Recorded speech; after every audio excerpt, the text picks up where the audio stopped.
Smiths Falls, a new era is upon us. We are about to vote in our next council. In 48 hours, the polls open on October 14th at 10 a.m. all the way until October 24th at 8 p.m. So how will this election play out? Well, members will be elected for a 4-year period. In the 2022 election, members will be elected for a 4-year period beginning on November 15th, 2022 and ending November 14th, 2026. We have 1 spot for our mayor and 6 seats for town councillors. Now, if you listen to the last podcast, you would already know and should already know outside of that our 2 candidates for mayor are Justin Duhamel and Sean Panko. Their debate was featured on the last episode of the podcast, so go check that out if you haven't already. This time, we will be hearing the debate between the current councillors. Now, there will be 14 on the ballot, but Chris Samure has dropped out of the race. He's dropped out, but he's still going to be on the ballot because officially I think they're already printed or something. So he has a message saying, please don't vote for him. It'll be a wasted vote. He does not intend to pursue the seat.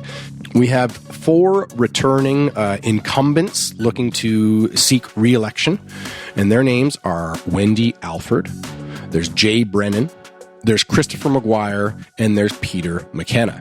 New names on the ballot are Linda Bradford, Patricia Ann Clark, James Creighton, Chance Lozier-Peterson, Jennifer Miller, Joane Morin, Stephen Robinson, Karen Salter, and Don Quinn. One other note is that in this debate we hear here, Don Quinn was not present for the debate due to illness.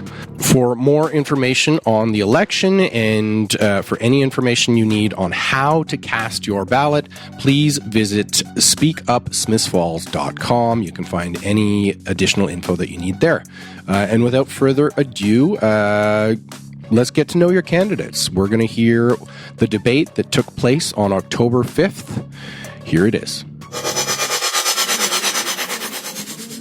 The format is that each of the people will have a 2-minute introduction when they'll introduce themselves and tell you about their hopes and aspirations for the town. There'll be a question period after that. All the questions have been received already, and I'll try to share those out as best we can. And then each of the candidates will have a 1.5-minute opportunity to sum up. In terms of the order of everybody, we drew cards before, and Chris McGuire will be going first. Before we do so, we have Jamie Schooler. I just wanted to introduce Jamie Schooler, who's the school board candidate. And you'll be meeting Sean Panko and Justin Duhamel shortly. I'm going to try and finish this at 10 to 8, and then we'll have a 10-minute break before we hear from the mayoral candidates. All right. That being said, Chris, you have 2 minutes. We do have a timer, so we'll try and limit everybody to their allotted time. All right? Go ahead, Chris. Okay, thank you, Paul. Good evening, everyone, and thank you for joining us tonight in person and online. If elected, my 5 priorities are going to be, number 1, affordability. MPAC assessments have been frozen for the near past, and the $163,000 assessment is no longer reflective of what our houses are worth. If your house has been assessed at more than that, you may be paying too much in taxes. The next council is going to have to lower the tax rate as the assessments get adjusted to make sure that the average tax bill stays at or below inflation as we can afford. With affordability, housing affordability and food security are also extremely important. If elected, I'd love to see the 3 housing projects that are in the planning process move forward and the food hub be built. Accessibility is number 2 for me. Our town has an aging population from the recent StatsCan data, plus the Accessibility for Ontarians with Disabilities Act comes into full force in 2025. I fully support funding our Accessibility Advisory Committee's recommendations to make sure that our downtown and parks can be fully experienced by everybody. Number 3 is renewing and revitalizing our parks. Although progress is starting to be made, our parks need significant annual investment. Our world-class UNESCO Heritage Canal deserves world-class parks, and it'll bring people to our community and have them stay in our community. safe active transportation networks. Building a pedestrian crossing at Old Slice Bridge is my top priority from the active transportation plan. The active transportation plan was completed during the last term of council. It's a great project that looks at the town from every corner. Right now, the Old Slice Bridge is extremely dangerous. It's an important link to accessing Lower Reach Park, so I think this needs to be number one. Last, a thriving downtown. Enforceable design and property standards, a heritage conservation district, and grants to restore our heritage buildings are all critical to transform our downtown to reach its full potential as a regional tourist destination and an economic powerhouse. Thank you.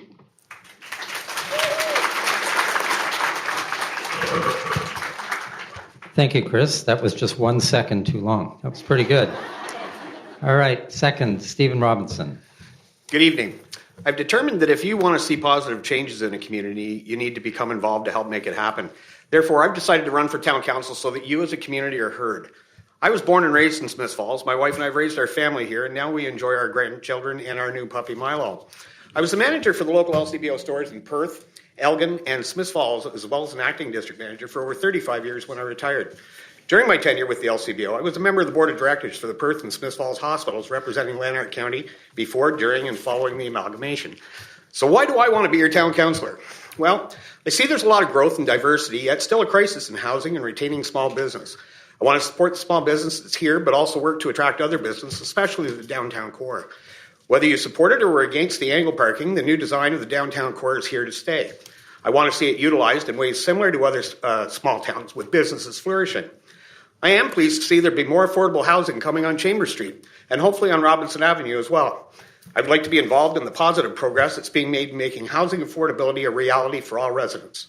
I'm also an advocate of replacing the Confederation Bridge with a clone of the existing structure. I feel it's an important small artery through our beautiful park, and I think this would draw more tourism, local and afar, to our area. Centennial Park would be a perfect area to host weekly farmers markets, not only attracting foot and vehicle traffic, but boats as well. Our town needs to highlight our beautiful waterfront and the parks that we have to locals and tourists alike by drawing them to this area. I know this community is looking for positive change as we grow. I am willing to be the person that listens to your concerns so that we can move forward. And I humbly ask for your vote on October 24th. Thank you. Thank you, Steve. Jamie Creighton. Good evening. Merci pour votre présence. Thank you, everyone. My full name is James Gregory Creighton, but pretty much everyone knows me as Jamie. This has actually led to a good deal of confusion. I wasn't born here in Smiths Falls, but after I arrived in 2010, I realized this was a place I wanted to call home. Since that time, I bought and restored a 100-year-old home, which I now share with my wonderful partner and our 2 young daughters. In 2017, I was able to transition from a manager to a sole proprietor of a small but successful catering business, and I secured a contract with Campy Growth. As an independent business owner, I want to ensure we embrace policies that support not only local entrepreneurs, but reduce any unnecessary hurdles that might discourage people with new ideas from choosing Smiths Falls. We need to invest in sensible and creative plans that build on our reputation for tourism, but at the same time be mindful of just how it is we want to grow as a community. Case in point, Confederation Bridge. Accessibility is a challenge for any small community. Many of us here have parents who are aging, will need support and getting around soon enough. Others struggle just getting home with their groceries. We need to consider reaching out to ride-share companies, as well as looking at creative initiatives that could fill in the gaps and make access to shopping and services easier and more economical. I think we should consider allocating parking spaces on municipal land in hopes of promoting cost-conscious, climate-aware, and safe carpooling options for students and commuters. I look forward to answering your questions here shortly and encourage anyone at home or watching online to reach out to me anytime. Thank you.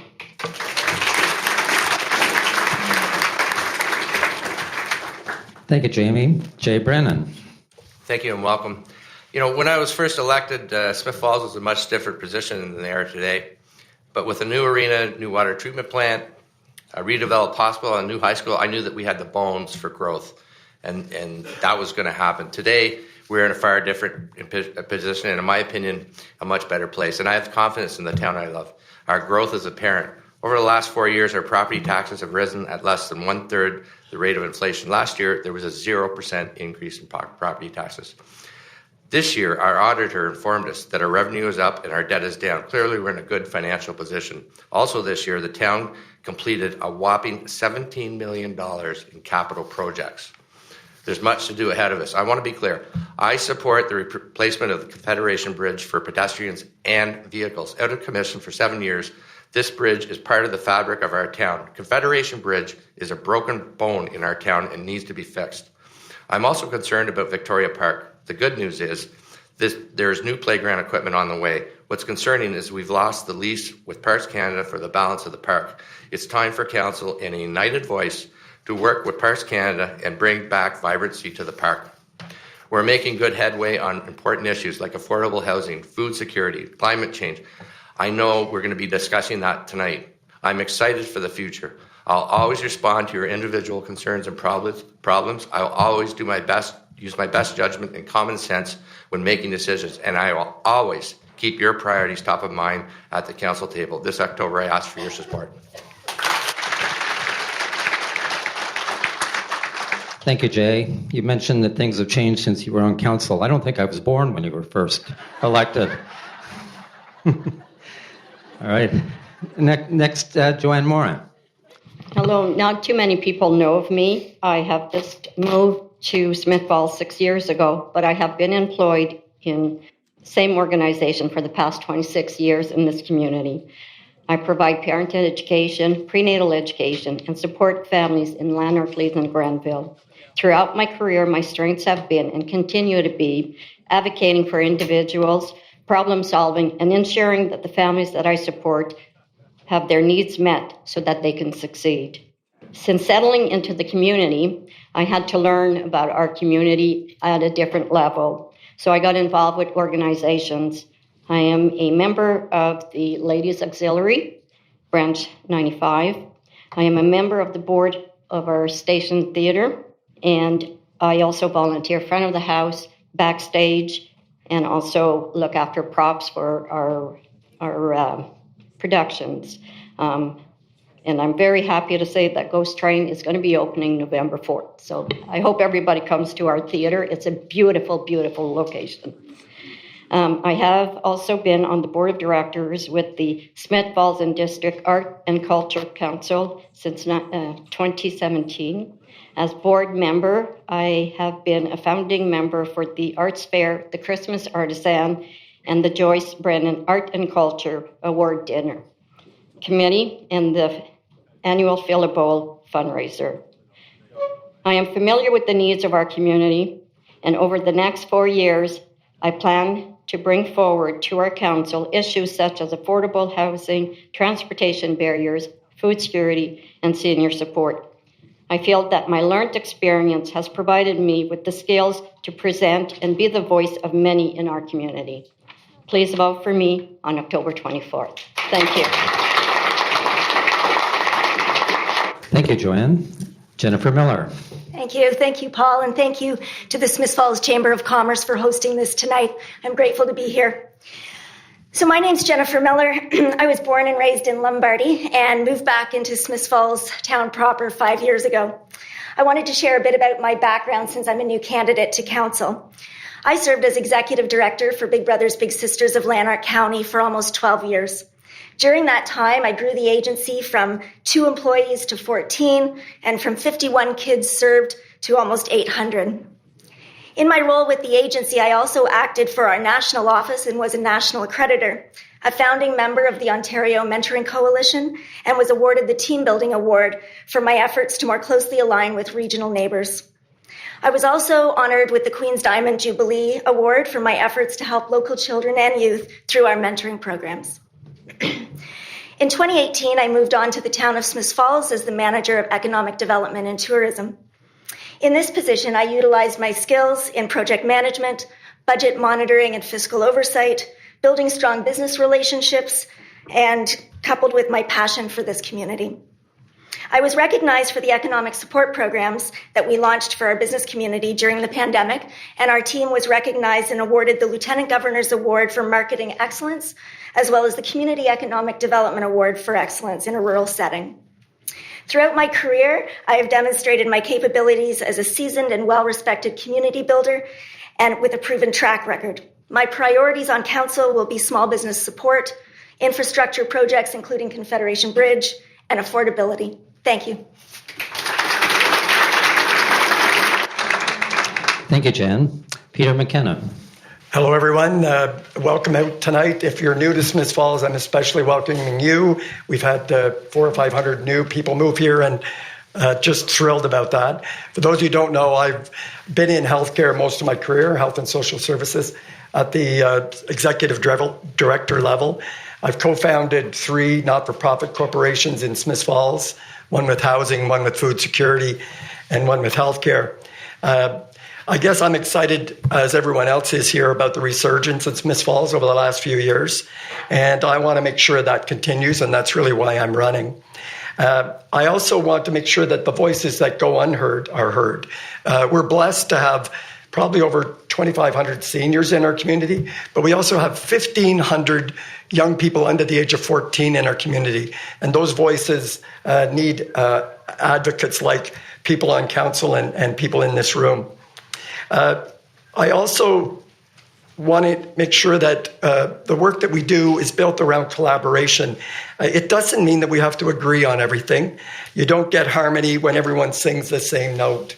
You get harmony by coming together and collaborating and working in that manner, and that's something I've had a history of doing for the last 30 or 40 years. If elected, my priorities will be to continue a lot of the work that is already underway: the water tower, library renovations, the Highland Park Community Health Hub, which I'm particularly excited about. I do want to see a bridge crossing at Confederation Drive. I want to see the redevelopment of the former water treatment plant. And by the way, about 60% of our streets are in fair to poor condition. So moving that forward while keeping an eye on taxes is really important to me. I also just want to finish off by reminding us about the climate crisis, and Smiths Falls has a plan on going forward, and I'd like to be part of that. Thank you.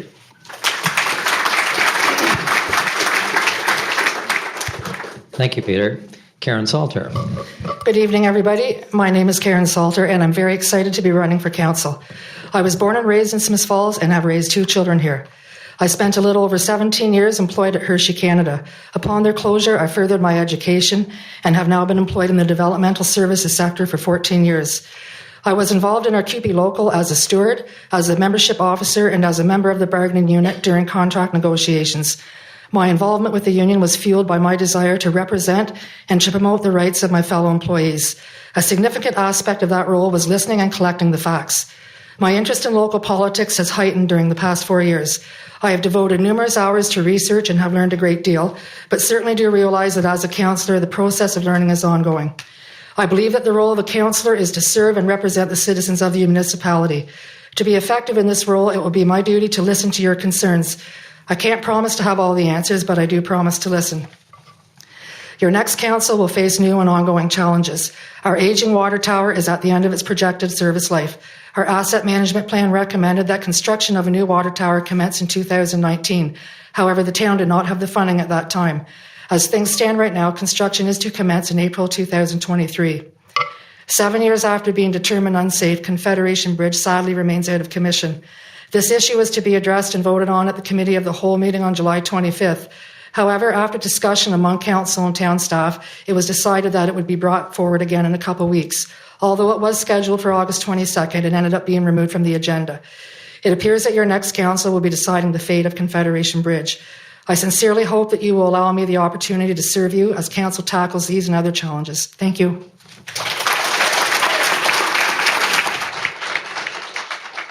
Thank you, Karen. Trish Clark. Good evening, ladies and gentlemen. Thank you for coming. I've been born and raised. I'm now a single mom of 3 sons who make me proud every day. I've volunteered in our community pretty much my whole life. I have worked here and ran a business, but I'm currently I'm a driver. I work with the vulnerable and disabled and help them get to all the places that they have to go, because transportation is a problem in our community. That will be one of my top priorities. Food is also a top priority in our food security. I'm hoping we can do some community gardens that are both useful, growing food, and beautiful for our community, because we do have a lot of green spaces. I think we spend far too much time cutting and paying for grass. My third would be Confederation Bridge. I miss driving over that every single day. So I like to get it back in all capacities. I look forward to serving you if you choose to vote for me, and everybody else is already settled on. So thank you. Thank you, Trish. Linda Bradford. Thank you, Paul. Yes, I'm born and raised in Smiths Falls. I'm married. I have children, grandchildren, and I have spent 40 plus years volunteering in Smiths Falls. At the moment, I am at the Perth and Smiths Falls Salvation Army stores. I have always thought the people of Smiths Falls should have transparency and honesty with every council that sits. You're the boss. You pay the bills. And their salaries. What I would like to see in the next 4 years is affordable housing, and we need to find out what is affordable in Smiths Falls. I'd like to see an affordable daycare plan for those working couples that need the extra help for the shutdown in the summer holidays. I'd like to address taxes. I'd like to address the police budget. I would like to take a look at the BIA and the Chamber and Council getting together to try to keep some retail stores back in our town so our money stays here. When I was out doing my walkabout, I talked to a lot of people. I've had a lot of phone calls and I've had a lot of emails.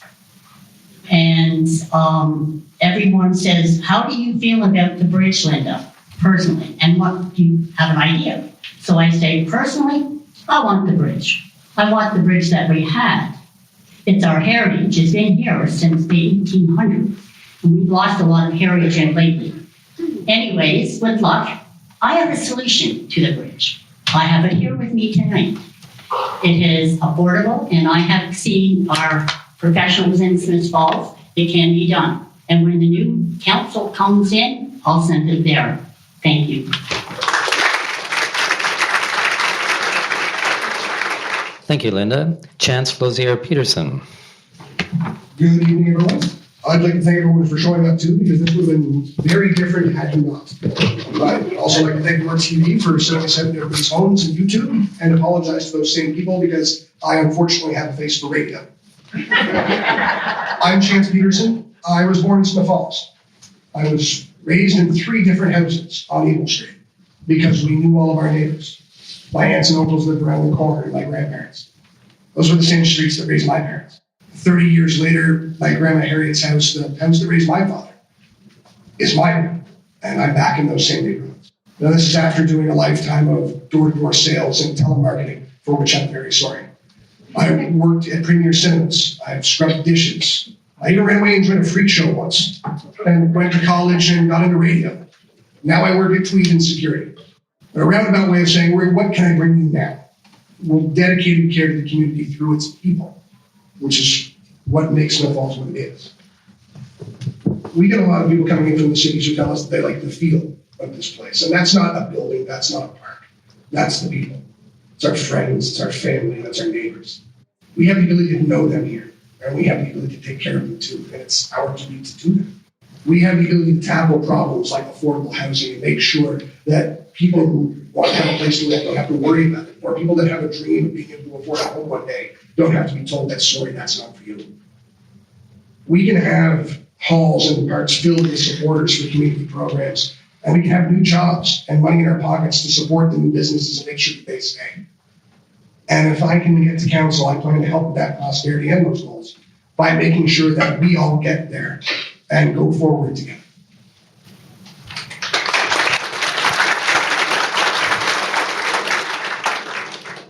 Thank you, Chance. And finally, Wendy Alford. Can't see if you're here. I am Wendy Alford, and I grew up at the corner of Main and McGill. Went to SFDCI, and my first real job was at the brand new Giant Tire. Spent the summer before college working the peanut butter cup line at Hershey's. I worked for the federal government for a number of years, including Parks Canada and the National Energy Board, after which we moved back to Smiths Falls to be closer to family and raise our son, Brennan. I was co-owner of a successful income tax consulting business and ended my work life after a very rewarding 22 years in the broadband industry.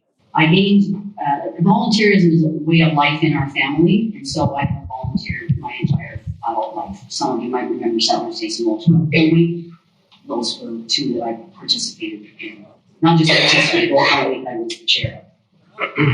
Most recently, though, I've been a part of committees working on food security and on resettling Syrian families and now Ukrainian families who are fleeing war. I was on town council from 2003 to 2006, and that was interesting and challenging, but things have changed a great deal since then. The municipal governance is now much more complex, and the expectations of what the municipality's role is are much different. Municipalities play the largest part in our daily lives, and Smiths Falls Town Council's role is to create, enhance, and change policies that make our town all that it is and all that it can be. Now, but well into the future. I'm very proud of the progress that Smiths Falls has made in this last term of council. It's been a privilege to be part of that. The knowledge and perspective afforded me through my experiences in government, small business, and the corporate sector, as well as through volunteerism and my previous terms as town councillor, I believe provide a knowledge base and experience that I hope you will consider valuable to Smiths Falls as a member of council of 22 and 26. Thank you.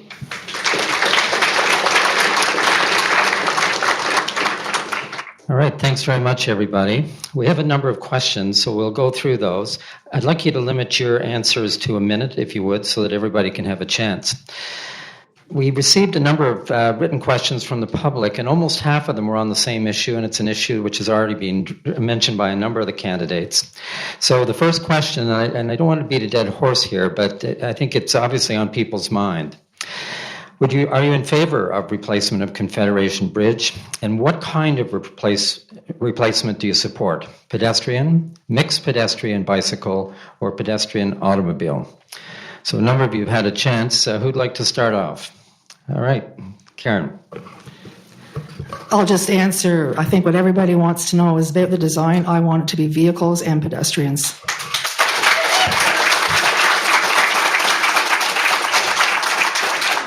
Steve? My answer is exactly the same. I want a pedestrian bridge and a vehicle park crossing. Chris McGuire. I'll mix it up. When I was on the Heritage Committee, we've been following this file for a long time, and the existing bridge is rotted apart. It needs to come down, and the area needs to be cleaned up. Unfortunately, since we first did the study 4 years ago, studies, the price has gone up exponentially. My priority for that area of town is the water treatment plant first and foremost, because it could generate tax revenue. Second's the water tower. Everybody takes a picture in front of it.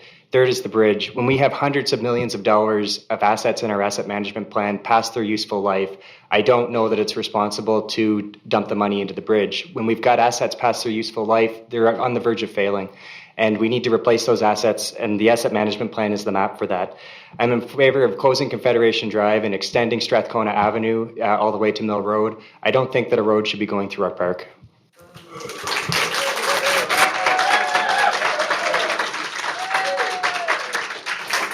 It is a hot button. Peter. I would like to see a crossing at Confederation Bridge, but I too want to see what the developer wants to do with the former water treatment plant and how that bridge could fit into the plans. There should be a crossing there. I have to wait and see the costs and what that developer wants to do, because as Mr. McGuire just said, that's a huge revenue generator if we get that water treatment plant developed properly. So a crossing, yes, depending on the costs and depending on what that developer wants. Thank you. Yes. Jennifer. Thank you. So Confederation Bridge needs to be replaced. My take is similar to Councillor McKenna's in that we need to find out what the bigger picture is that the current developer would like to see in that area and try to have a cohesive approach to that area. I also struggle with creating a vehicular shortcut that would bypass our downtown and our beautiful little businesses. I see many of our small business owners here, and so I would like the water treatment plant vision in front of us before the decision is made about what type of crossing it is. Thank you. Jamie? Something I think we should speak about as well. We haven't even seen the amount of traffic on Beckwith since the completion of the renovations. And we did do a major upgrade on Abbott Street to make a dedicated right-hand turn lane. So in all fairness, I think we need to see what traffic is going to look like when the street is actually fully complete before we make a final decision on this as well. That should be considered. Linda Bradford. As I had said in my speech, I spent a long time with emails, phone calls. I do have an answer that we can have the bridge that we want, exactly the same. I have with me financial quotes. I have spoken to our professionals in Smiths Falls. It can be done, and it is very affordable. The cost to us will be, well, it's hard to say because the bridge has to be taken down that's there, and then it has to be built. But I'm only allowed a few minutes, but if anybody wants to see me after, I have the quotes with me, and I have the company that we'll be dealing with. Thank you. Wendy Alford. Thank you, Paul. I think we are all very nostalgic about that bridge. I certainly am. But I think we have to be realistic about what we can do. We own the bridge, so funding from other levels of governments may not be involved, may not be available. The bridge is not on the asset management plan, which determines priorities for critical infrastructure. To replace what is there now currently, and this is before, this is just now, never mind declining prices, the price tag for a vehicular pedestrian bridge right now is $3.2 million. We know from traffic counts prior to it being closed, Beckle Street had about 27,000 and Confederation had only 1,000 a day. I believe the best chance we have to put a bridge over the river is the most cost-effective one. Right now, it appears to be a pedestrian bridge, and it is coming around in at $1 million. That'd have to be budgeted and funded potentially from reserves or an increase to taxes that no one really wants. Given all that, I believe the future of Smiths Falls would be better served by a pedestrian bridge. Last one, Jay. Thank you very much. I think I was unequivocal in my opening statement, and you know, it's about the priorities of my community. In my community, the priority is to rebuild that bridge and have vehicles go across it. I don't know where the 3.2 came from. We had a report in July. The Cologne Bridge was 2.8, as I understand it. And yes, it's more expensive than a pedestrian bit. But did I mention that we did $17 million of capital work last year? $17 million. So there's a will, there's a way. I spoke to someone on George Street yesterday, and they asked about doing their street. And I said, well, it's on the list, but if we did the bridge, it might have to be moved back. She said, I'll move that back anytime to get that bridge done. I think it's the will of the community, and I'm going to stand behind it.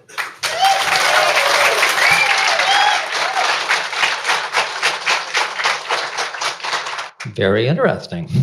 All right, next question. This is a fairly long one.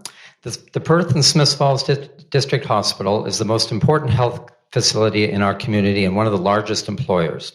Local contributions are key to the survival of the hospital. The vast majority of medical equipment, including beds that the doctors and nurses touch, does not come from the government. In spite of the generous contributions of residents, the cost of equipping the hospital with modern life-saving equipment continues to increase. Recently, most of the local and county municipalities served by the hospital have been making annual contributions to the hospital to support key needs. Will you support the continuing effort? Let Peter go and then Karen. Oh, sir. The short answer is yes. When 4 years ago, I did want the province to step up and start to pay more of the capital costs. But until they actually change those rules, local municipalities and local citizens have to do the fundraising and support the hospital. So yes, and please support the telethon next week on Lake 88 to support our local hospitals. Yes, Karen. My answer is also yes, but I believe that we do that within our budget. I wouldn't want to see taxes raised to do that. But I think because of COVID, we've all come to realize just how important our healthcare facilities are. So yes, I support it. Steve Robinson. As a former member of the board of directors, I'm well aware that the hospital is not funded for equipment and relying mostly on donations. I would be in full support of us continuing with supporting the hospital. Okay. And Joanne, you?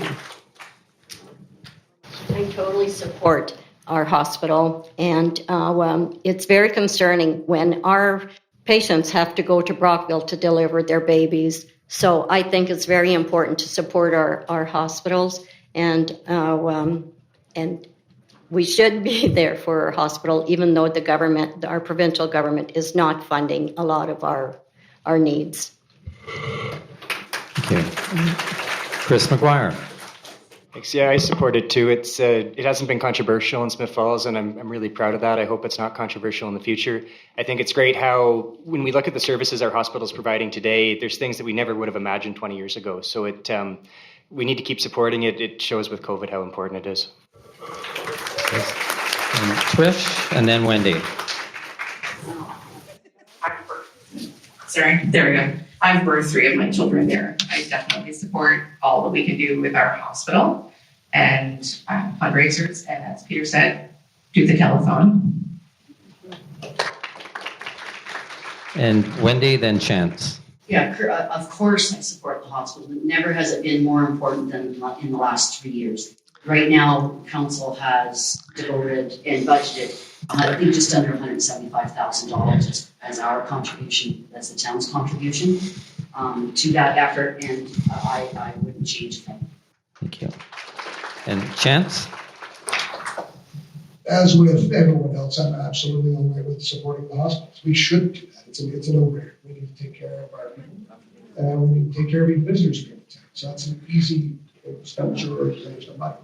But it's also in the realm of something I was talking about, us needing to support our neighbors and our fellow citizens. We have plenty of support groups in town and not-for-profit social clubs that do dinners and these sorts of things, put money back into these same sort of support mechanisms that have become less attended, less volunteered as years have gone on. We forgot maybe about how useful and how much they've done for us in the past.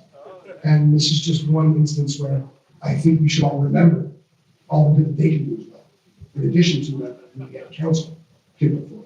We can always do a little more.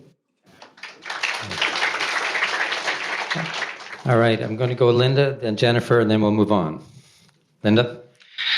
Yes, I'm with Chance. It's kind of, we all can say that we're really going to support our hospital because we all use it.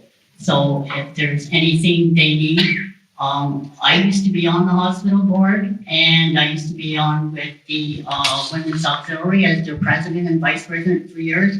So I know how much we made for money for having yard sales, bake sales, and everything. Yes, and each doctor is probably very thankful for the stuff that they need. Thank you. And finally, Jennifer. Thank you. I too support an annual donation to our hospital for their equipment needs. I have an uncle in ICU across the road tonight, and it's the equipment that's keeping him with us. And with that not being funded by other levels of government, we all need to do our part. Thank you. Thank you. I should have reversed that question and said, do any of you have the nerve not to support the hospital? All right, thank you. Okay, next one. Will you work to achieve an arrangement whereby the Smiths Falls Recreation Department can operate a swimming program for the children and other citizens of Smiths Falls at the pool at the Gallipo Center? I will tell you, I was first on council in 1980, and it was an issue back then. Here we are 40-odd years later. All right, who would like to handle this one? Jamie. Again, we're going to have to discuss transportation. It's not a safe place for kids to walk or ride their bikes out there before that's even discussed. We've got to talk about how we get them out there. Jay, then Jennifer. Yeah, the Gallipo Center pool is closed. And for me, I have Jay, speak into the mic. Sorry. The Gallipo Center pool is closed. And for me as municipal, I have no appetite to go down that road. Pools are very, very expensive, and I think we have enough on our plate. So, okay, all right, Trish. I volunteered, and we were doing the YMCA. I was a part of the initiative back then. I support getting a pool. I hear it on the transportation because I wouldn't let my kid drive in there. So we have to work on transportation and figure out a pool in Smiths Falls. Okay. And Wendy? Similar to my colleague, Councillor Brennan, we did invest, the town did invest, I think around $100,000 several years ago in that pool, in a private business. I did not agree with it then, nor would I agree with that now. Again, at council, you only have one vote, but I don't believe that that is where our money needs to be spent. And we've obviously talked about so many other priorities here tonight. Thank you. Chris, you wanted to say something? Thanks. I was disappointed the Parks and Recreation Master Plan we just completed didn't address the pool, so we really don't have any good information to go on. But that being said, we're a growing community. I think as we grow, we need to look at, when we cross that 10,000 mark, maybe we need to do a business plan, a feasibility study, but we need to know our information going into this. Personally, I would prefer if there was a grassroots group from the community, same as the Curling and Squash Club, that wanted to take this on and build it and raise the money for it, and the town can make it as easy as possible for them to operate. I think that would be ideal because it keeps it off our books, and it would bring a pool to town. And Steve? Excuse me. I would be in favor of a pool, providing that it was cost effective. And over the years, it has proven to me that it is not cost effective because they haven't succeeded every time they've tried. So therefore, I couldn't support it. That's it. Okay, Chance, final answer. At least in terms of financially viable, I'm not necessarily sure a pool would be the right thing to go about doing. When we have a river that how many of us learn swimming? Maybe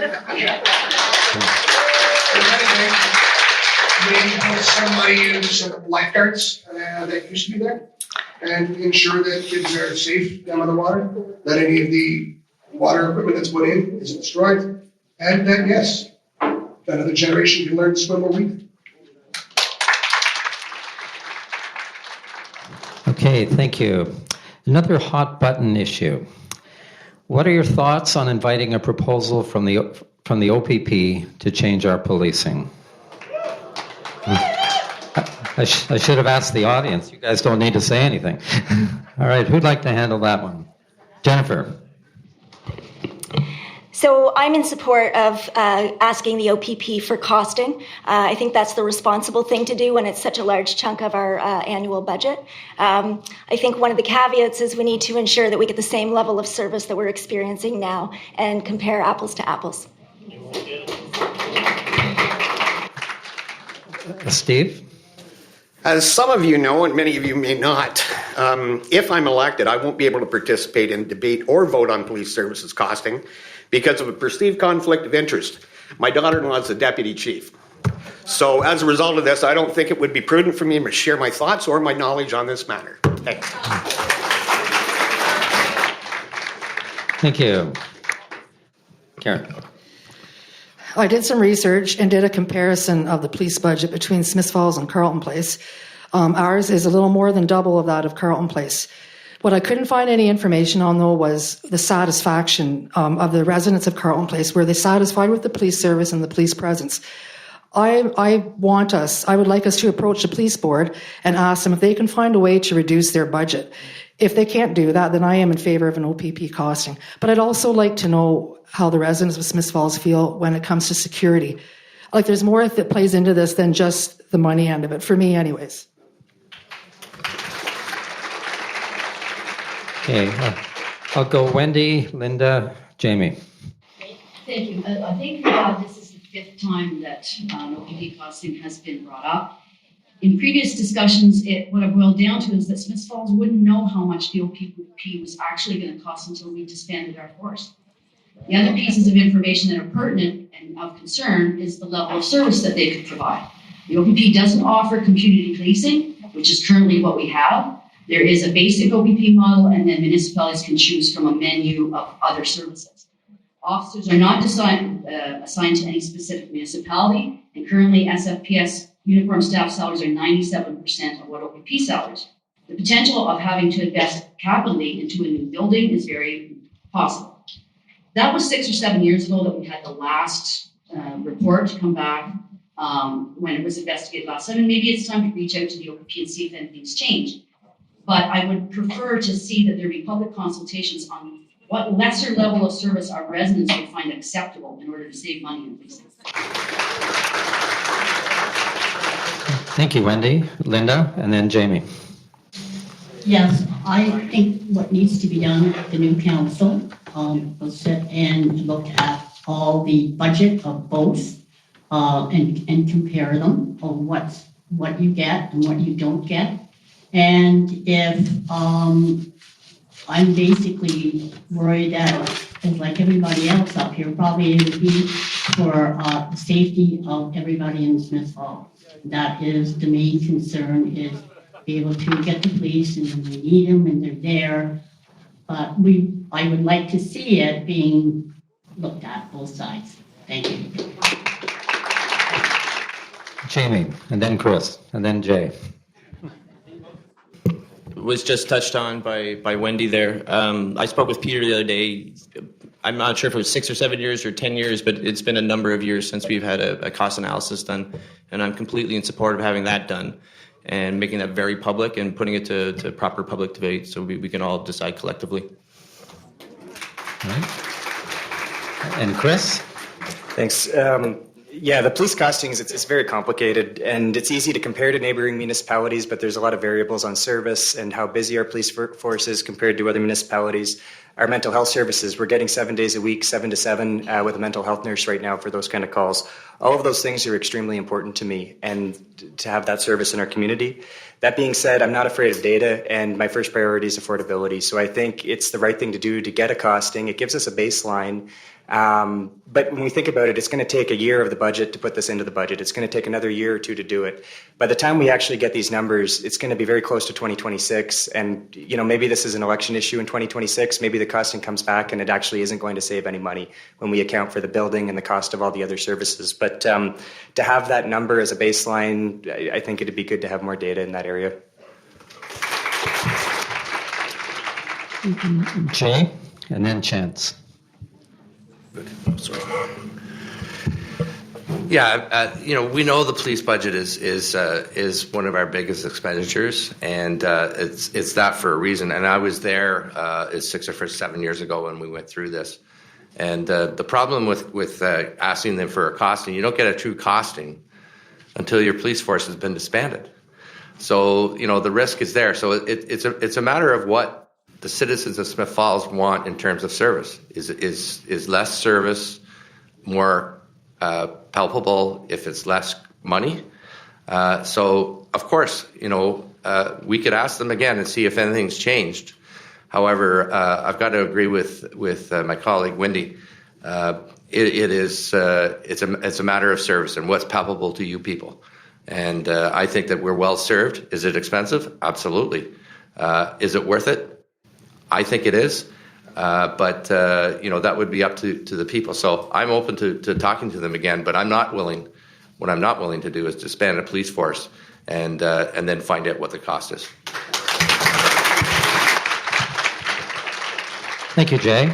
Chance. The consensus is pretty much in on this one. We need the numbers. It would be irresponsible to not get those numbers. It's not a small amount of money. But I share the same fears as other people. We have to disband that police. We do that, we pull the trigger on it, we don't get back. And then we're stuck with something that costs us more.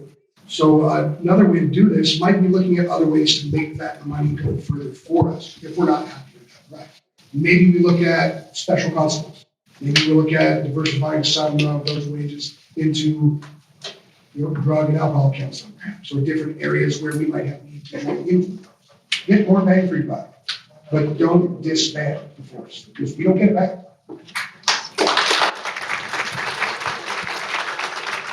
All right. Joanne. I agree with most of the comments that have been done here. We have to look at the value of the service that we are also getting from our police force.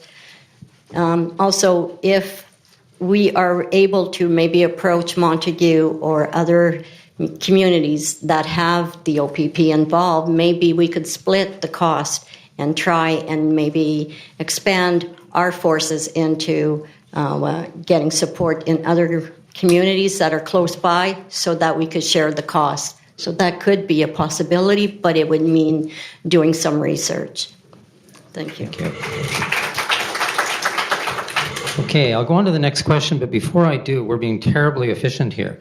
So we can invite questions from the audience. We'll probably have time for 2 or 3. If you have some clever question you'd like, I'll invite you to ask it after the next question, which I'm going to ask.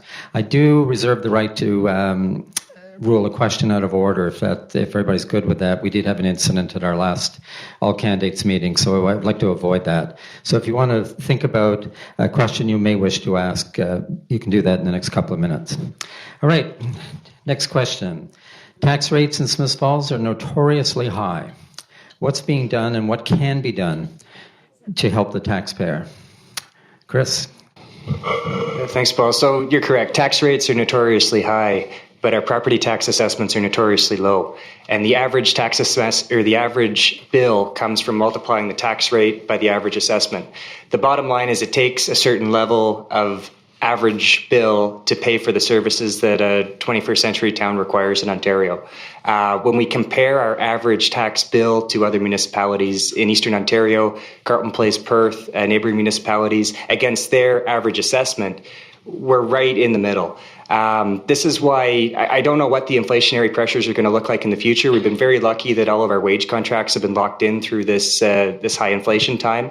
So that's really sheltered us. That's, it's town staff that have really given us the ability to have that 0% tax rate. I think we need to look at the tax bill and not the tax rate. Anybody? Peter? What have we done to lower that or to keep it under control or mitigate it? We've actually come in under 3% over 4 years, not just in 1 year, but over the 4 years. We've lowered our debt and we've invested wisely in our infrastructure so that future people don't get hit with a large bill. We're putting money in reserve for those big bills that are coming at us over the next 5, 10, 15 years to replace this. You can't suddenly get a bill of $10 or $15 million and not have set aside some money for it. So future planning is critical. Growth is critical, and that will help keep our costs down, and we are a growing community. Thank you, Peter. Anybody else like to handle that one? Okay. In the introductions by people, climate change. Apparently there is a plan available in the town of Smiths Falls. Maybe one of the incumbents can answer that, and we can receive any comments from the people that aren't incumbents. All right, Peter again. Yeah, the town has been working with Lanark County. We don't want to do this alone. It makes more sense that we collaborate on our climate mitigation or climate action. And we are proposing a climate protection working group working between the town and Lanark County. And I think we will do our best at the municipal level. We all know that this is a federal, provincial, international issue. And we also know that you and your homes are doing the best you can to reduce your carbon footprint the best you can. So I'm excited. We didn't have a plan 4 years ago. This work group will develop that plan, and without a plan, we wouldn't be moving forward. So I'm ready to get going on this yesterday. Thank you. Anybody else like to comment on that? Jay, are you looking? Yes? Yeah, I mean, I think we've taken some steps already. Now I have Alzheimer's because I can't remember the name of the company that done the Honeywell did an energy audit over the town, and so they look for things like lighting and stuff. We're waiting the results of that. We also we've done some low hanging fruit things like making the ice a little thinner out there to save money. We've done we're doing renovations, as you all know, at the town hall. So that's going to save money in heating. The staff don't have to have space heaters anymore, and we have an up-to-date HVAC system. So we've started it, and we're talking about, I think the Parks and Recreation Department was talking about testing out some electric mowers and that type of thing. So as we go forward, we talked about a vehicle the other night for the animal control. And the question was asked, did we look into an electric vehicle? Well, we did, but they're not available or whatever. But as we go forward, I think we can do little things like that as well. Thank you, Jay. Wendy? I'm going to try not to repeat what my two colleagues said, but Some of the other things that we've done is the conversion of streetlights to LEDs, which is already paying off. The storm sewer separation from wastewater projects like the one on Beckwith Street with the planned one on George. It makes less water to be treated and saves energy. Council supported Reels shoreline planting and the food cycler pilot to try and get waste disposed of and not take to the landfills. In housing developments, we've incorporated native species plantings in site plans. We've budgeted $20,000 annually for new trees to be planted, and we've adopted policies that encourage diversifying housing stock with multi-residential and require green space in developments. I continue to believe that we still need a site alteration policy so that as much greenery as possible is preserved before developers clean off tracts of land. Just one thing to add we belong to the Lanark County Climate Action Committee. We also joined the Partners for Climate Protection. Since 2017, the municipality has decreased their GHG by 3.61% and reduced energy consumption by 13.2%. It's not enough yet, but the town has made it clear that the climate crisis is and should be a high priority. Okay, anybody else like to touch on this one? Chris. I'd like to share a good news story. The town, through Jason Barlow at the water treatment plant, bought leak detection equipment. We used to clean 2 liters of water for every liter we delivered. And there's these leaks all through town. These pipes are hundreds of years old. It goes back to the failed assets. But they have these sensors. You might see them standing on the corner. They drop the line down, and based on the vibrations in the pipe, they can figure out where the leak is. So they're finding leaks that are 6 inches wide, 2 inches wide, big leaks with water coming out. So if you see the guys in the corner, that's what they're doing. I think they've got it down to 1.5 liters for 2, but the next report's coming. But huge good news story. Second thing is trees. We need more trees in town, and the town needs to take more responsibility for our public trees. They don't always survive. We don't always plant them properly, and we need to be doing a better job because the canopy today is nothing like the canopy of 50 years ago when you look at aerial photos. All right, Trish. I took landscaping in college, so I'm a big fan of trees and plants and things that we grow that we can eat to food. So I'll support any climate programs that are going. Thank you. Okay, does anybody want to ask a question? All right, this gentleman in the front. Greg here about homeowner taxpayer. We bring this problem up again with the police. Personally, to the mayor and the staff right here, I don't have a problem with this police force in town. I can tell you an example and be ready for it. I don't care what it costs you. I know that the mayor and his town council controls our police force. You bring an OPP in here, you have no command or control whatsoever. They set the standard. They make the changes, whether you like it or not. I'll give you an example. I lost my son killed by a drunk driver in this town, outside the town. The Smiths Falls police banged right on the spot and came to my home. Within 9 minutes, they found out who he was by the hospital. It took a day for an OPP officer to come to me and identify. From that moment on, I heard nothing from them, and they were not going to give me information. I wanted a biopsy done. I got it from a doctor in Ottawa through King. So I say to us all here, please keep our police force. They command and control them. If you give it to OPP, they're so busy right now. You've asked anybody personally, Pembroke, but OPP, they're dedicated to very loyal. But they don't have the time, they don't have the manpower. Okay. The police force that's controlled by this company here and the mayor, please keep the police. Thank you. If you can change the comments into questions, that would be helpful. The gentleman over here. Yes. Okay. Just yell. You do it loud enough. I have a follow-up clarification for Chris and Wendy regarding trees. Wendy said $20,000 for replacement trees. How many trees does that represent? Paul, can you use the mic so that it doesn't... Oh, okay. Sorry. All right. The question is a follow-up question on trees. $20,000. How many trees does that represent? The problem is that I'll have to give you a mic to ask a question because it's not going through on Cogeco. All right, Wendy. Well, the short answer is it depends on how big the trees are that we're buying. On average. I can't give you a definite number. I know $20,000 is spent, but it depends on what the caliber of the tree is as to how many we might get done in a year. All right. And Chris, did you have anything to add to that? It's a great question. I think the way I like to look at it is how many of those trees are still alive in 5 years, 10 years, 15 years? Because the maintenance that we put into those trees in the first 15 to 20 years of their life, can mostly be done from the ground with snips, but it really defines how that tree is going to grow, if it's going to split and crack, or if it's going to be there for 100, 150, 200 years. So, the amount we're spending is nice. It's a start, but we really need to do more in the follow-up and the maintenance and making sure that they turn into huge old growth trees in the future. Thank you. Dave, you had a question. I'm going to have you ask it into the mic.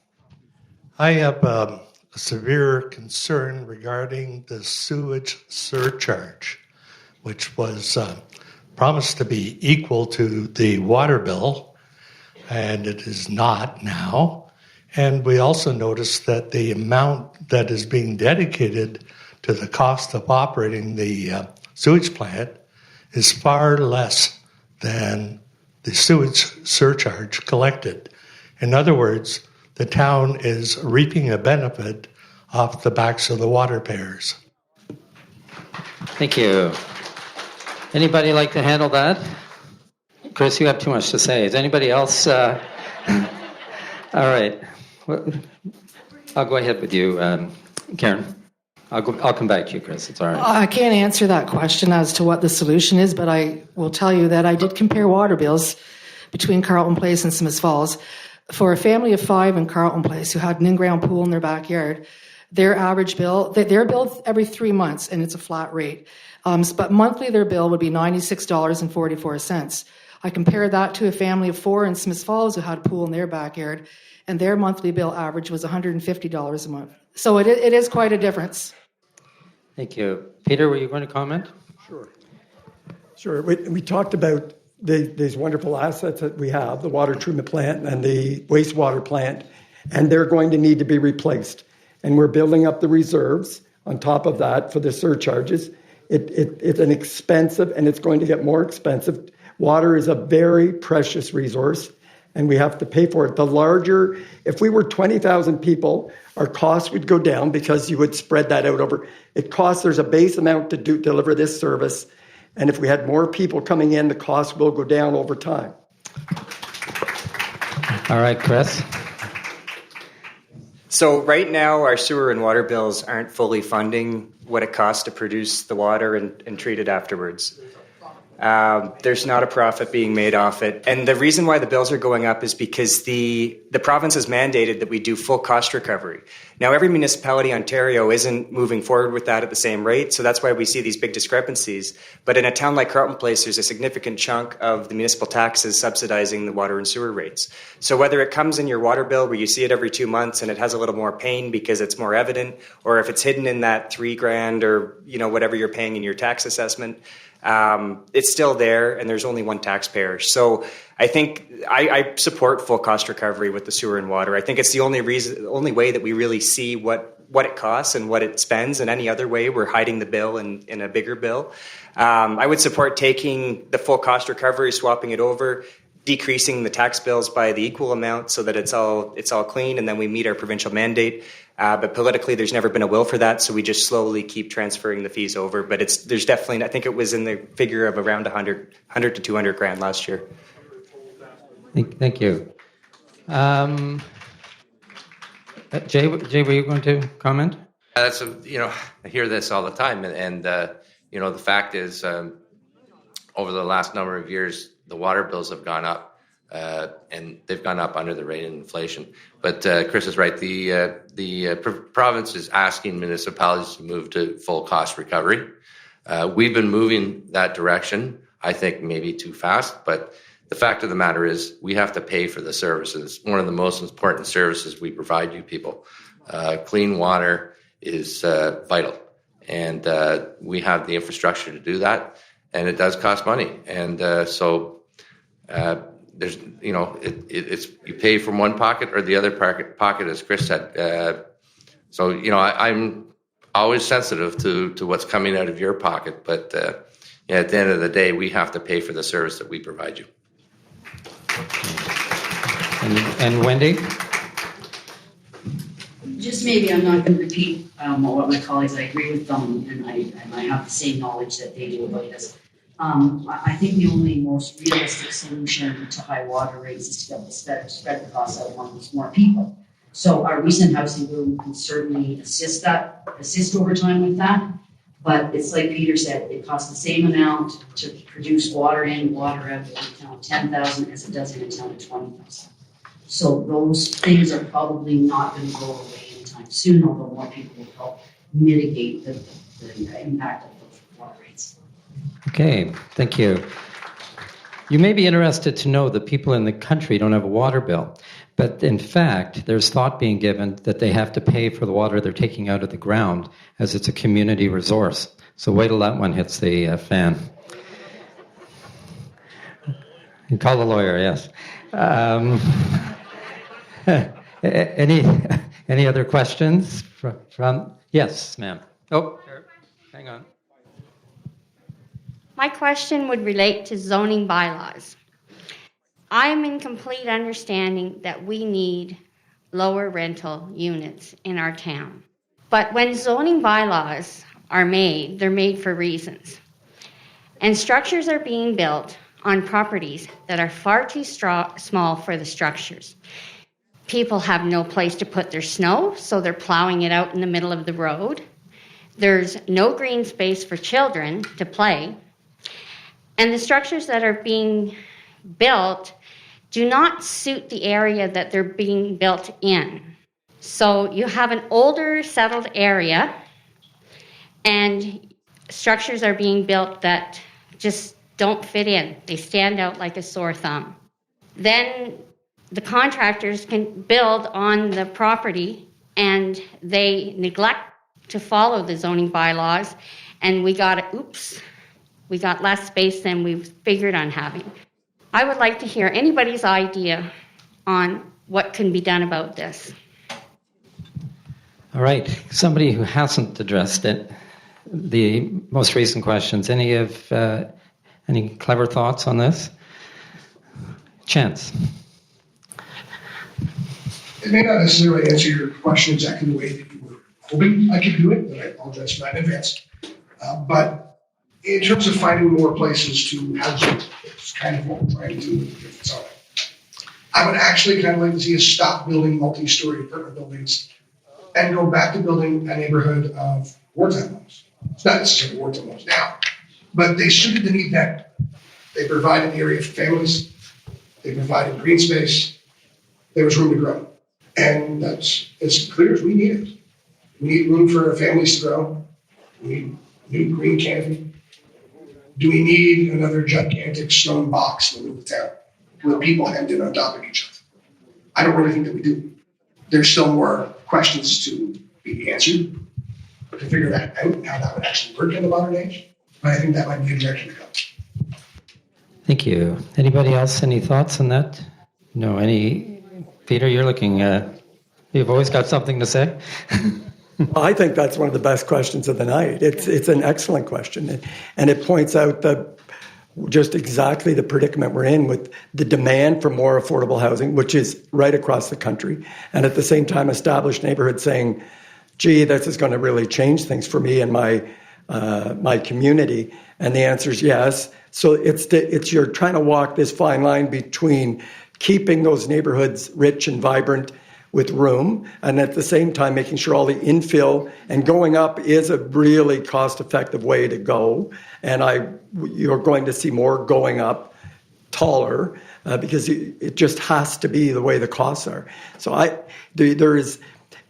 you're always trying to find that right balance. And if someone's not following the zoning properly, or if they've cutting corners, then I know our staff will want to reach out and find out what's going on, and they do follow up on every site, and they'll try to correct anything that the developer has done wrong. But we've got excellent development in this town, a variety of developers, and everybody's trying to find the right balance, but it's difficult. I hear you. I think, again, that's one of the best questions, and it's not going away.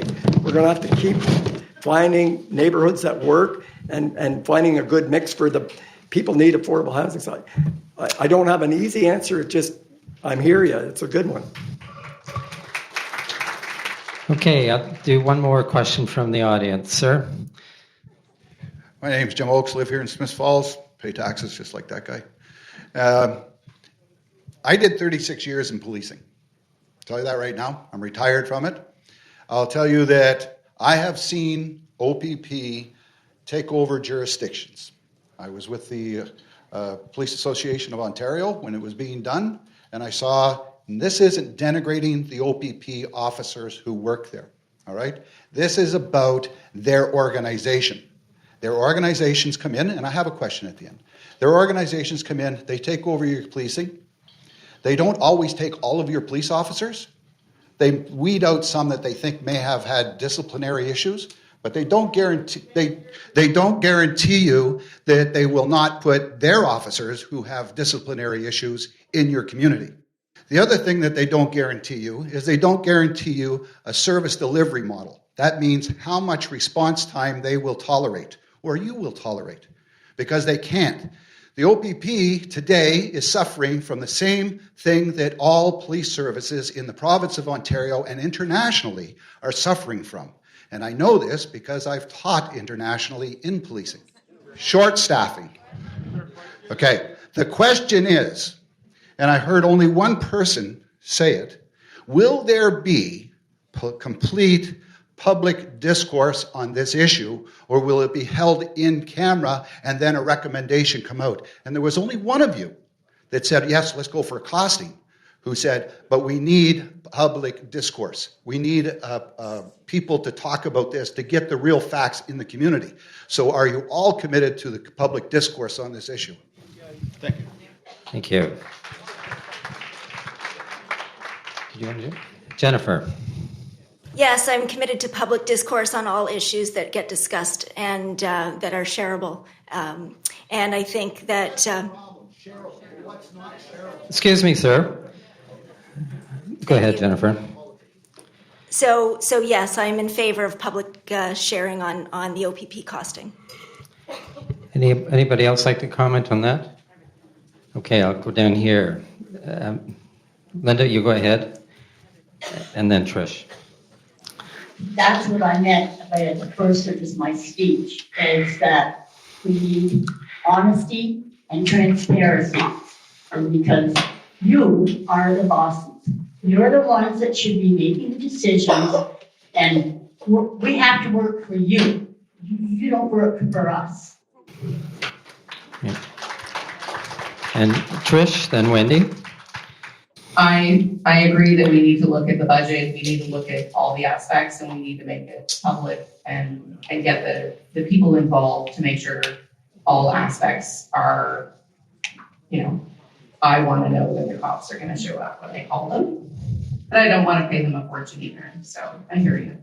And Wendy. Yeah, I don't know about paying them a fortune, but with regard to the police, I definitely, and I think I might have been the one that said we need to have a full public consultation over disbanding the police force. That's a huge decision. But I also want to correct one thing that was said, in that there are only 5 reasons that council can go in camera. Only 5. Identifiable people are being talked about, or you're in negotiations for in a contract where it wouldn't be in municipality's best interest for the guy who wants to buy it or sell it to know about it. There are only 5 reasons that you can legally go in camera. So in terms of transparency or lack thereof, everything we do is in front of council, it's recorded, there are minutes, there are people with legislative authority to make sure that we don't talk about anything in camera that can't be talked about in camera. So in terms of transparency at council, well, it's all there. Thank you, Wendy. Okay, I'm going to move on. The incumbents have an advantage on a number of these. Was it important? All right. The incumbents do have an advantage here, so I thought what we might do, I did have another question, and I'm just going to ask the people that are running for the first time, starting with Steve, just to indicate again the volunteer work you've done and the groups you've been interested in. Well, the volunteer work that I've done has been mostly basically all of it was with the Perth and Smiths Falls Hospital when I was working. I was there for 3 years and got my eyes open considerably. But I am not uninterested in volunteer work. It's never seemed to. I haven't been able to slot the time in, or that was my excuse. However, now I don't have any excuses, so I can slot as much time into volunteering as I need to. Thank you. And Jamie? Again, I don't have a lot of practical experience in volunteering, but I know every year at my business I make a donation to the food bank. We donate food regularly for a number of the restaurants I've worked in town. We've done charitable events, and that's kind of how I volunteer. Okay. And Joanne? During COVID, I had an opportunity to deliver food through the food bank and it lasted a whole year. And that's where I got to learn a lot about food security in our community. I also was involved with the Legion doing the bagged lunch, and I also did that for a year before I was pulled away and had to go back to work. So I do volunteer in our community. I mentioned that I'm very concerned and passionate about our seniors in our community. And I was speaking with Bud at the senior building, and whether or not that I am part of this council, I do plan to volunteer at the center because they do amazing work. And he was mentioning that they need volunteers. So I said, I will be there to meet with you and see how I can help you. Thank you. Jennifer? So before and after my time as a paid staff with Big Brothers Big Sisters, I was on their board of directors, so that would be my charity of choice, and I don't think that's a surprise to anyone who knows me. I'm also very active with our church. I've been on the board of directors there. I ran the Sunday school for 10 years. I'm currently on the Ministry and Personnel Committee, and I'm working with a food security program here where we're looking at more food outreach programs for Smiths Falls. So I keep busy. Thank you. Karen. My first volunteer experience was many years ago. I was a teenager at the Reader Regional Center in Smiths Falls. Since then, I volunteered with the organization I work for right now, which is Community Living Association of Lanark County. And I believe you asked what we would be interested in, what committees. I would really like to be part of the Housing Advisory Committee. Thank you. Trish? I started volunteering at 12 at the Laws, the animal shelter. And I've volunteered throughout the years. More recently, in the last 17 years, I was the publicity leader at the local MOPS chapter, and then ventured out to create my own nighttime MOPS chapter because I felt we had a need in Smiths Falls, not out the highway, for the moms in our community. Recently, off the books, I've been helping with the arts culture. Sheldon Gift loops me in every time because I'm a sucker for all art and anything. He says, come do this with me. Thank you. Oh, and Linda. Sorry. I joined the arts culture and the housing and the accessibility are my three. Sorry, Trish. Okay. Linda? I have a long list because it's over 40 years plus. I started at the Lamplighters. Give us the short one. Lamplighters, Bears. No, this is just the 10 I got. Lamplighters, Bears. I ran the Terry Fox Drive in Smiths Falls for 10 years. Hospital Auxiliary, Hospital Guard, Jules, Salvation Army, March of Dimes, Heart and Stroke, and the list goes on. Thank you, Linda. My choice is the Salvation Army, Perth and Smiths Falls. It gives back 97% to our community out of all they do. They're just a wonderful, wonderful group. Thank you. Chance? Well, I said before that a lot of people don't necessarily support the social clubs and those kind of things. I'm happy to be wrong that everyone sitting up and down here does. So I'm the bad guy here. I need to volunteer more. And that's part and parcel as to why it's an important aspect to me, because these are parts of the community that I know my grandmother was heavily involved in. And I'm not. And I need to change that. And I think there's probably at least a few people out there too. And if I can get out and do that and cause at least one or two more people to follow me with it, we're doing good. As opposed to what boards I would like to end up on if I could. I'd like to use my security background to try and help out with the Police Service Board and Housing Advisory. Thank you. Okay, next thing on the agenda, everybody has 1.5 minutes to give a final summation. All right, and Wendy, you went last, so you go first. And we'll work our way this way. I feel like I was first already. There's only a limited amount of time for each candidate in a format like this, and I could have shared much more. I could have talked about much more, many more things. But if anybody has any questions or concerns they'd like me to address, then please reach out to me by phone, email, or through Facebook. If you want to have a coffee and a chat, I'd be thrilled to meet you. I've done several meet and greets, and there are more being planned. And so if you prefer that avenue, maybe you could attend one of those. I want to thank the Chamber of Commerce and our moderator, Paul Howard, for this opportunity to speak to all of you tonight, and to your TV, who are broadcasting tonight's All Candidates meeting. Thanks to all of you that attended, in person or you're watching it at home. Voting is a privilege that many people don't have. Please make sure that you're on the voters list. And if you're not, then Town Hall can assist you. Voting this year is by phone and internet. If you need help with that, the Help Center at the Town Hall can help you. But whatever you do, please vote on October 24th. Actually, you have from between the 14th and the 24th to vote. Thank you. Yeah. By the way, I hope everybody realizes that 6 people will be elected, and there'll be 13 people on the ballot. So you'll be able to tick off 6 names. Oh, yes, you're right. There'll be 14 people on the ballot because Chris Samir will still be on the ballot. Yes, that's right. Chance.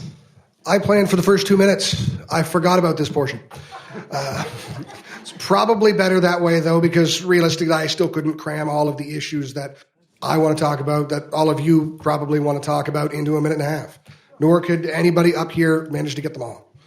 So I'm going to echo Wendy and say that if there's anything that you want to talk about, if there's anything that you feel hasn't been addressed that needs to, come find any one of us, but especially come find me, please. So then we can talk about it, and I can try and address some of those issues for you. Because as many ideas as I have as to how we could work as a council, it really only matters if those ideas came from you. Not from me. I can just try and get in one direction or the other. Thank you, Chance. Linda. Thank you. If I have the privilege of being on council, I'm going to have to work hard to get your trust. I promise that I will always have your best interest in anything I do.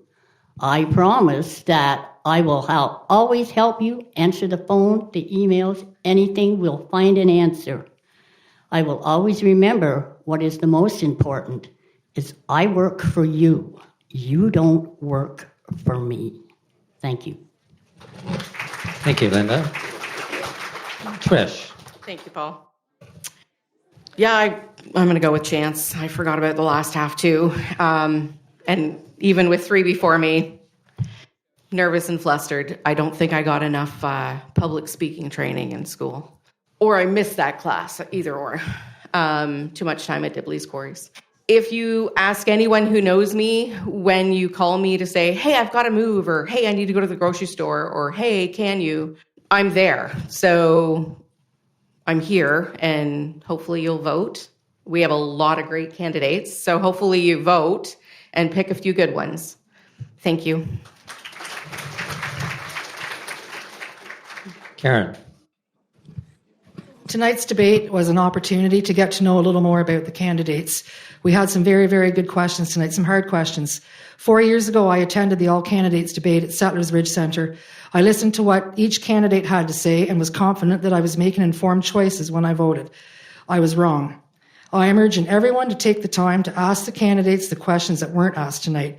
Don't assume that you know how a candidate will vote on an issue.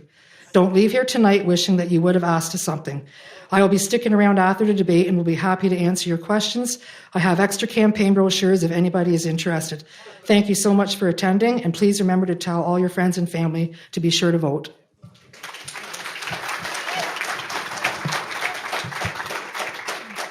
Thank you, Karen. Peter. Well, thank you again for coming, and thank my fellow colleagues up here. You've done a great job tonight. I really appreciate your interest in our town. I guess I'm a very serious person with a sense of humor and a lot of empathy, but I'm worried over the next, one of the reasons I wasn't going to run again, this was a bridge to retirement. I thought I could contribute to my community. I believe I have. But I'm concerned about both internationally, nationally, and in Ontario, the inflation, the climate crisis, the turmoil, the debt that both federal and provincial governments have taken on, and the world economy is in difficulty. So I was getting a little worried about my grandkids and my town, and I thought, I have experience, I have common sense, I work together, I listen, and I do think a steady hand at council, whoever you choose, we're in for a rough, difficult 4 years, and I would like to be part of that in helping guide our town through that. And so that's why I'm running. And I look forward to working with everybody on this.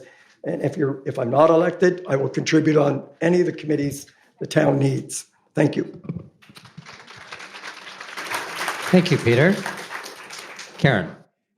Jennifer. Sorry. Thank you, Paul, despite that. And thank you to the Chamber of Commerce, to Sean and Corey from Your TV. I appreciate that. And for all of you for coming out tonight. It must be a long night sitting here, but your engagement is very encouraging. I want to make a difference in this community. I love this town, and I want to see it continue to grow and prosper along with the people who live and work here, including myself. I want to see new residents, and I want to see them appreciate how beautiful and strong Smiths Falls is, and I want to help them be more engaged in our community. I want to serve as a bridge between our business community and the municipality. Through my work for the town, I form strong relationships with local businesses, and I'm hoping to continue to support them in my role as a councillor. I want to see Smiths Falls continue to grow and develop to reach its full potential. My experience as a municipal employee, a leader in a successful not-for-profit organization, and my work in the private sector has given me quite unique insight into this town. That range of experience has taught me how to ensure that we continue to grow and develop into one of the most sought-after communities in Eastern Ontario. I would ask all of you listening here and at home tonight to vote for me in the upcoming election. I have rat cards on the table for those of you here. My contact information is there, and I would like you to reach out if you have any questions. Thank you so much. Thank you, Jennifer. Sorry about the name. Joanne. First and most, I would like to thank everybody. Hold on a second. Sorry. First and most, I would like to thank everybody for coming out tonight. This is my first rodeo, so I'm a little bit nervous, but my heart is in this community. I volunteer in the community, and I want to see affordable housing, transportation barriers, food security, and senior support are all things that I believe that we need in our community to work together to make sure that we can meet our residents. I will work hard, and I will do everything that I can to be the voice of everyone. Everyone, and hear everybody's input, because like most of us have said, the people that matters the most are you, and we are here to represent you and to make sure that your needs are being met. Thank you. Thank you, Joanne. Jay. Thank you, Paul, and thank you to the Chamber for hosting this and for Your TV to be here. This is not my first rodeo at this, and as always, the Chamber and you, Paul, have done an excellent job, and thank you to all the people that came. It's always a packed house, which is encouraging. And I want to say something to my fellow candidates. I want to thank you for your interest. It's not easy doing this, and after 2 years of doing COVID screen Zoom meetings, it was a challenge, but I enjoyed it. I think we covered a lot of ground. I think we could have gone probably for another 3 hours with the issues that you have.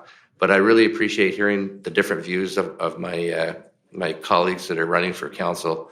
I've been blessed to be able to be on council for a number of years, and I enjoy it. I think that I can make a difference in this town. I'm very optimistic about the future, and I know that I can still make a contribution. So I ask your vote between October 14th and October 24th. Thank you. Thank you, Jay. Jamie. Good, thank you. Thank you, Paul, for moderating. First of all, everyone up here should be proud of effort they've put in so far and excited about everything that remains to come. I wish all of you the very best of luck. Just a couple of things I want to touch up on. I'm going to go off script here. We've talked about affordable housing. I think we have to talk about some practical ways of getting that done. One of them would be looking at converting garages into functional housing. It sounds a little extreme, but there's a lot of people here with big garages set back from the home. There's going to be a lot of challenges and hurdles to get through that, but with some work from the town council and some understanding, I think that's really a viable solution to some of our housing issues. And just one thing, because I live right there, we need a crosswalk somewhere on Abbott and Strathcona. It's a dangerous intersection, and that needs to be addressed by the town. Thank everybody for the time. Thank you. Steve. Thanks, Paul. I would like to add that transparency and openness to listen are two of my goals. I feel that council should listen to and weigh the merits of public opinion before making major decisions. This also means, however, that the public needs to show up in large numbers when a public meeting is held to address the issue with their support and concerns. I've already been approached by a resident who wants to see a sidewalk installed between the two bridges on Old Slies Road so that no one has to walk on the shoulder to get to Lower Reach Park. If elected, I intend to bring this matter forward. And finally, I hope to see the continuation of replacing aging infrastructure without raising taxes. With the increasing number of new homes being built in Smiths Falls, I'm sure that this can be achieved by finding efficiency within existing budgets. Thank you for your time and your support this evening.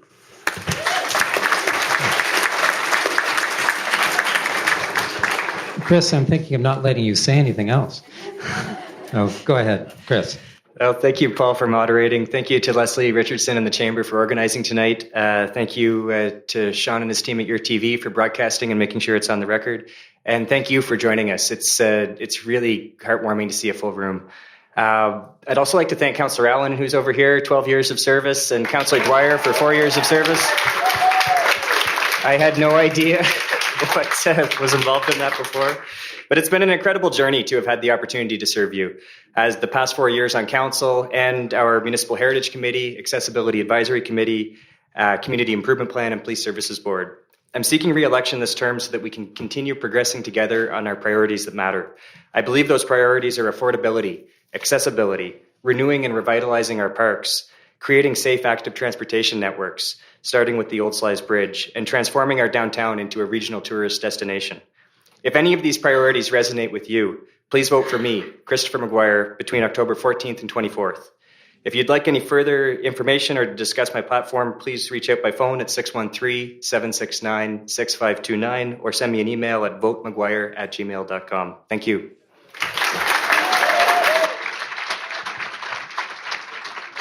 All right.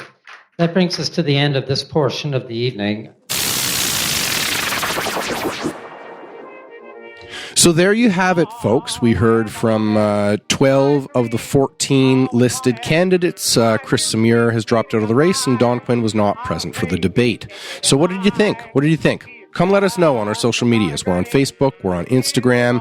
We want to hear what you think of the candidates. We want to hear what you think about the issues. We want to hear what you think about our election and everything facing our town going forward. Drop us a line. And, of course, big thanks to our 3 season sponsors of this podcast, Say2 Bakery, Howard Kelford and Dubois, and Andrus Independent Grocer. Without you, we couldn't do this. See you next time, Smiths Falls. Take care. When I call, she takes my hand, but you ain't heard nothing yet. Da-da-da-da-da, in the hall, we are just friends, but you ain't heard nothing yet.